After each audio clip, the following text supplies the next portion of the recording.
puisse respecter ce temps. Alors, j'espère bien sûr que la machine va se mettre en marche, mais la parole est à Laura Gandolfi pour 3 minutes de parole. Monsieur le maire et chers collègues, mesdames et messieurs, alors que Villeurbanne n'avait guère d'atouts en matière de nature en ville, liée à son passé industriel et à sa densité de population, elle est devenue une commune avant-gardiste sur les questions environnementales, à l'instar de Lazare-Goujon qui a misé sur l'échelon municipal pour corriger les lacunes de la société productiviste et capitaliste. Notre plan de transition écologique, son ambition et son pragmatisme permettra à Villeurbanne de conserver sa longueur d'avance en matière d'écologie urbaine. Les mouvements citoyens ne manquent pas d'exprimer leur défiance à l'égard des gouvernements qui ne sont pas à la hauteur de leurs attentes. De la première conférence internationale sur l'environnement en 72 à Stockholm, à la COP26 de Glasgow, sans oublier le 14 octobre 2021 où l'affaire du siècle a fait condamner l'État français pour son inaction. Notre plan de transition prend donc le contre-pied de la doctrine simpliste et disons-le libérale qui consiste à faire reposer l'enjeu climatique et environnemental sur les épaules des seuls individus. En effet, nous constatons des inégalités entre les classes moyennes et ou privilégiées qui ont la possibilité de faire des choix sur leur mode de consommation et de transport et les classes populaires qui, même si elles sont sensibles aux défis qui nous est posé, n'auront pas les moyens financiers de ces choix. L'ambition affichée est de faire supporter l'effort de manière collective et proportionnée aux moyens de chacune et chacun et de faire preuve de pédagogie à l'égard de tous. On ne naît pas éco-citoyen, on le devient. Cette construction se fait pas à pas et réclame une vraie volonté politique pour que la démarche soit pleinement effective.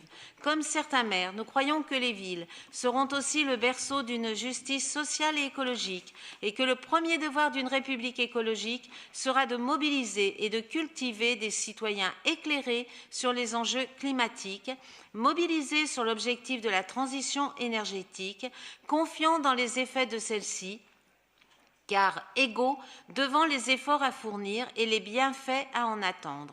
D'ailleurs, Sylvester Turner, maire de Houston, qui est une ville de membres du C40, explique comment le travail dans les villes peut conduire à une action nationale. Je vous propose quelques exemples mis en œuvre ou à venir à l'échelle villeurbanaise, extraits des 5 volets de notre plan de transition écologique. Dans l'énergie, améliorer l'isolation des bâtiments pour répondre à la fois à une diminution des effets de serre, mais aussi diminuer les factures de chauffage, poursuivre le raccordement de chauffage urbain. Le volet mobilité, nous attendons à Villeurbanne l'arrivée de 2 trams, les T6, le T9, un bus à haut niveau de service qui reliera la Pardieu à Genasse. Des pistes cyclables sécurisées devraient aussi inciter à prendre ou reprendre un vélo et avoir des retombées économiques par des achats de neufs, mais aussi d'ateliers de réparation. Le volet végétalisation. La création de grands parcs, de parcs de proximité vont être ouverts à la population. De la végétation dans les rues, au pied d'immeubles, contribueront à réduire les îlots de chaleur.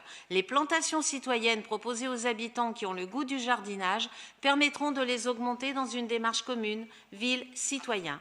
Le volet eau, il faut maximiser l'infiltration de l'eau pluviale en veillant à ce que cela figure en bonne place dans les permis de construire. Développer les réservoirs d'eau de pluie qui pourraient nous permettre un meilleur entretien de nos espaces publics, perméabiliser les cours d'école. Le volet déchets, les événements de sensibilisation organisés par la ville et ses habitants, comme la fête de la propreté, la semaine européenne de réduction des déchets, qui aura lieu pour la première fois à la fin du mois de novembre, vise à informer sur le tri, la suppression du jetable dans la restauration, le développement de marchés propres, la collecte de biodéchets, dont une expérimentation sera lancée à Villeurbanne au dernier trimestre 2022. L'année capitale de la culture sera aussi un levier pour l'éco-responsabilité du secteur culturel. Le volet alimentation, enfin, privilégier les producteurs de fruits et légumes de la région à des prix compatibles avec les revenus des plus modestes. Développer les jardins partagés. Ce ne sont que des exemples d'actions très nombreuses détaillées dans le plan de transition décrit sur le site de la ville. Je vous remercie de votre attention. Merci. La parole est au groupe Villeurbanne Insoumis.